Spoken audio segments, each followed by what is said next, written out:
Hello, everyone, and welcome to the Progression Pod episode 2. I'm Rohan Rajvanshi, and I'm your host for today. I lead the Northeast, West, and Central part of India for ACCA. And before we begin, let's start by congratulating everyone who has successfully cleared their exam, a milestone worth celebrating. Your result reflects the effort, discipline, and commitment you have put in, and this achievement truly deserves recognition. Today's episode is also for a very specific moment, whether your results met your expectations or didn't go the way you hoped, and you are now pondering on what comes next. This conversation is about resetting your mindset, refocusing your effort, and rising stronger.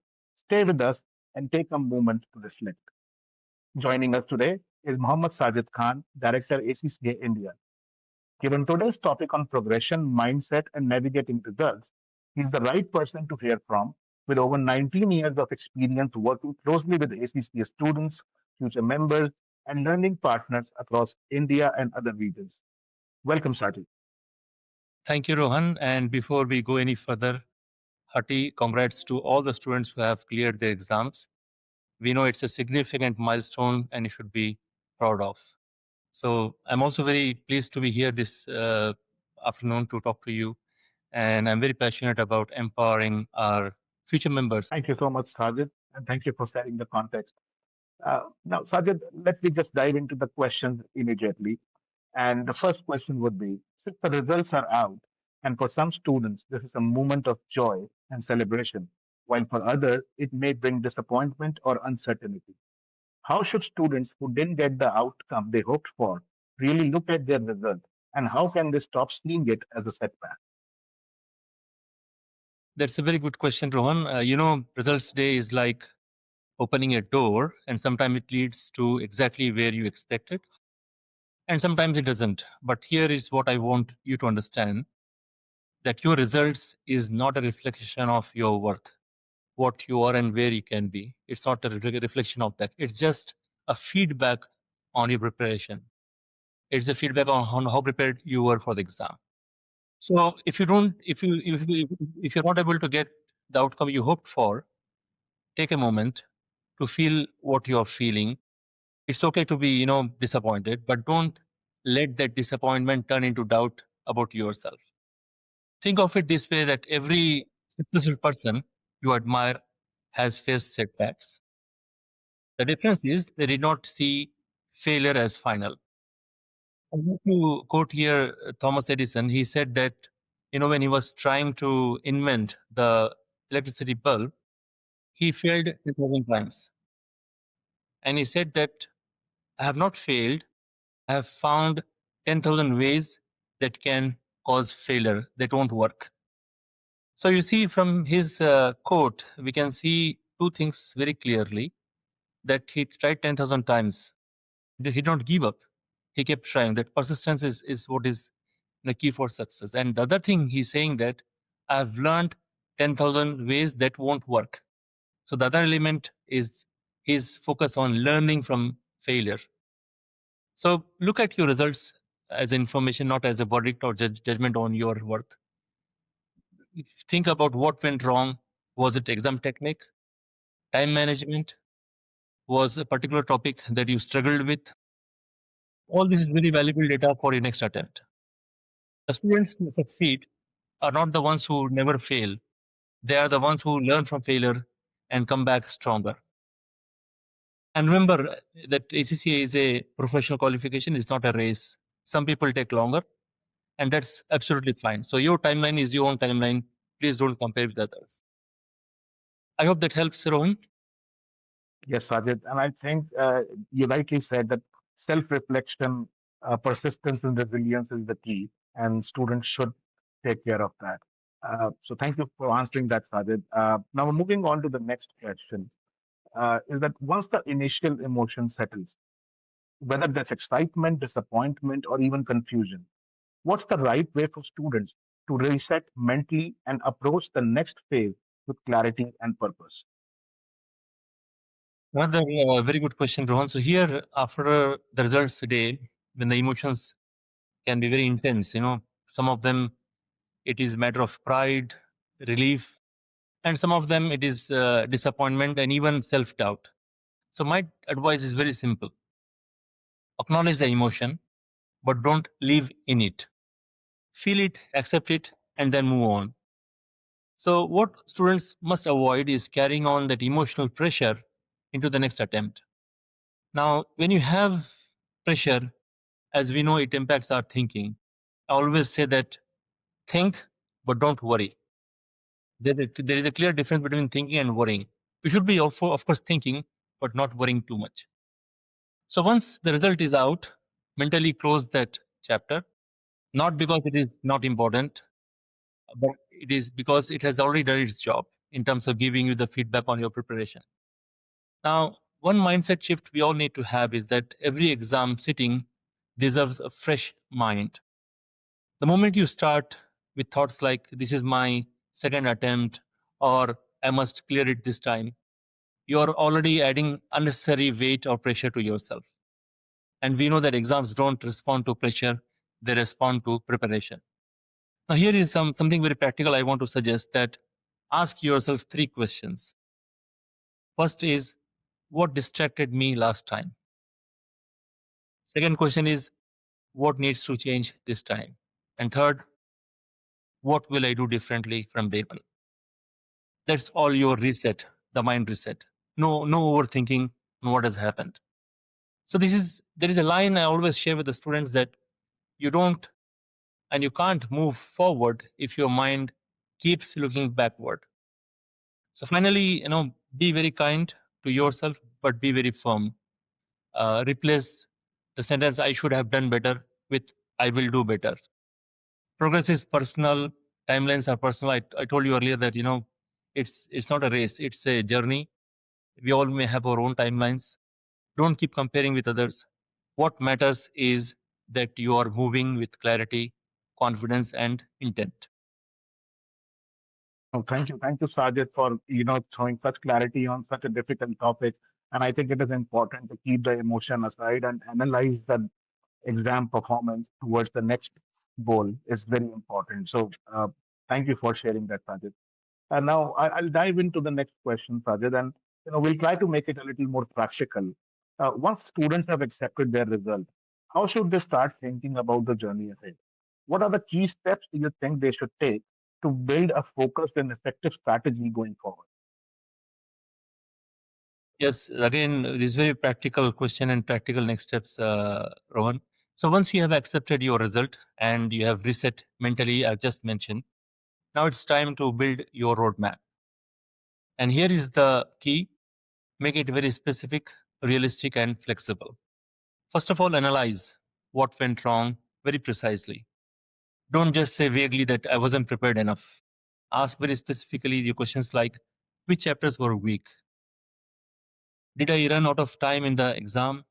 Or did I struggle with the application questions or theory? Or was my revision strategy effective? So find the root cause of your failure, which is very critical for your success. There's one more technique I would like to give here, which is called 5 whys. And with this, you can get to any root cause or solution or problem. You can solve any problem with these 5 whys. So first, ask the first why. For example, if someone has failed, why did I fail? Second why, once you get the answer is that maybe I don't prepare well.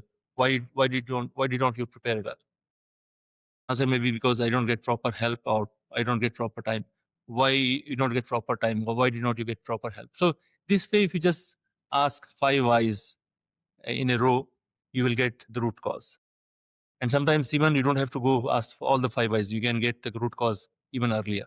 But what I'm trying to say is that find the root cause of your failure and then do something about it. And based on this analysis, create a study plan that addresses your gaps that you have just identified.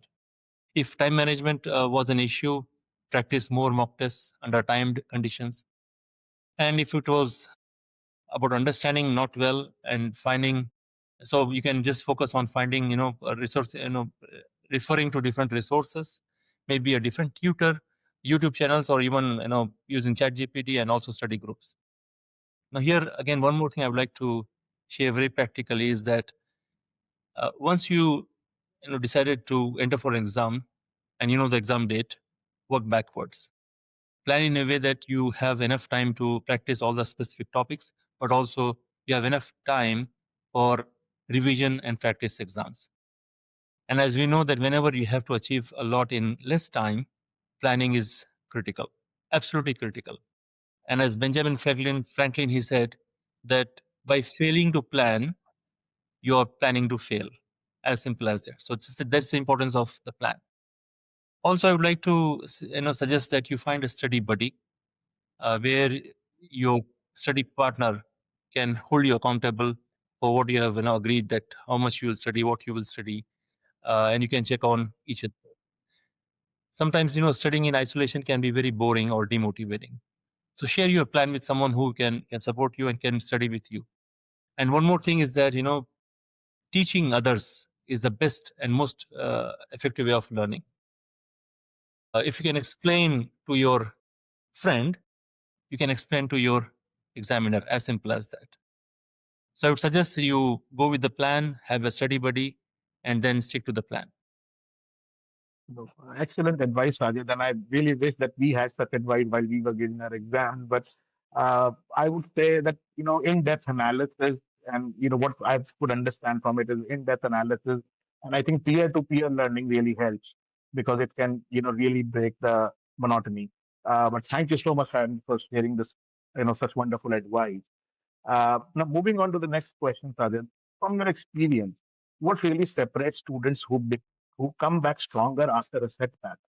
Is it about studying more hours or about how they plan, structure, and track their preparation on a daily and weekly basis?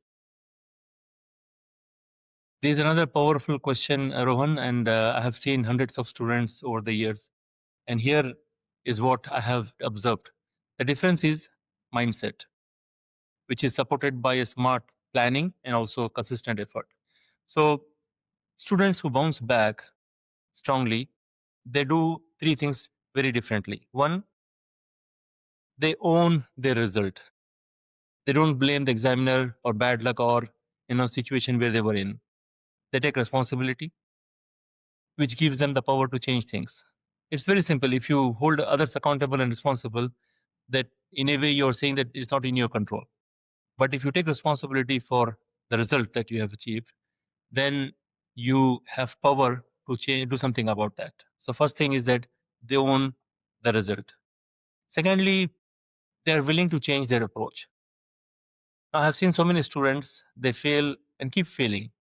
But what they do is that they keep doing the same thing and they expect a different result, which doesn't work as we know. So if your previous strategy or approach hasn't worked, have the courage to try something new, have a different study method, different resources, or even ask for help. And I told you that the Edison's quote earlier, he kept on trying new ways of learning. So thirdly, they say that the third, they all stay consistent whenever motivation drops. We all know motivation can be sometimes up and down, but discipline stays. The students who succeed are the ones who study even on days when they don't feel like studying. So finally, I would like to conclude that effort, of course, matters. Planning matters, but mindset is the foundation. You should have the right mindset, and with the right mindset, you will put in the effort that you will need, and you will have a plan that will work. Without it, even the best plan will not work if you don't have the right mindset. Yeah. No, I think it's all about the mindset, Sajid, and it is very important to stay strong and to own what you have performed and how to ensure that you better your performance next time with that ownership. I think is the right way to do it. So thank you, Sajid, for sharing that with us. Sajid, before we close, what's the one final thought you would like students to take away as they reflect on the result and plan the journey ahead? Thanks, Rohan. So if I could leave all these young future members with one key message, it would be that your ACCA journey is not about being perfect. It's about staying consistent, learning from your experience, and growing into the professional that you want to become. As I've mentioned earlier, don't measure your progress by comparing yourself to others. Someone might clear all exams faster than you, but that doesn't diminish your achievement when you get there finally. So your journey is uniquely yours with its own timelines and own achievements. And of course, there'll be setbacks, that is guaranteed, because ACC exams are uh, very rigorous and they're known for its rigor. But these setbacks are not to stop, to you, or it's not the end of the road. It's a detour. It's a diversion. Don't use it as a stumbling block. Use it as a stepping stone for your next success. And these failures will teach you resilience, problem solving, and determination. And these are the qualities that will serve you far beyond ACCA throughout your career and life. And Arnold has rightly mentioned that you don't get the strength by winning. The struggles develops your strength. So sometimes the struggle is very, very important. So plan well, work consistently, be kind to yourself, and keep moving forward. And not to forget that celebrate small wins along the way. Surround yourself with the people who can support you. And on the hard days, and there we know that we all have hard days. Remember why you started. Most importantly, remember your ultimate aim or goal, what you're trying to achieve. And please do take care of your health, because that's very, very important. At ACCA, we are committed to supporting you at every step of your journey towards achieving the membership, as well as achieving your career aspiration. And I hope this advice that we have shared helps you in achieving your goals and passing all the exams as soon as possible. Thank you all, and wish you all the best. Thank you, Sajid. Thank you for sharing such wonderful advice. And, I think it is again all about resilience mindset and how do you plan your failure into your success in the next attempt is very important. And, to every student and future member listening, whether you've passed this time or you're preparing your next attempt, this isn't the end of journey. It is merely a reset point. So thank you and all the best. And thank you, Sajid, for your wonderful words. Thank you. Thank you, Rohan. Pleasure is mine. Thank you.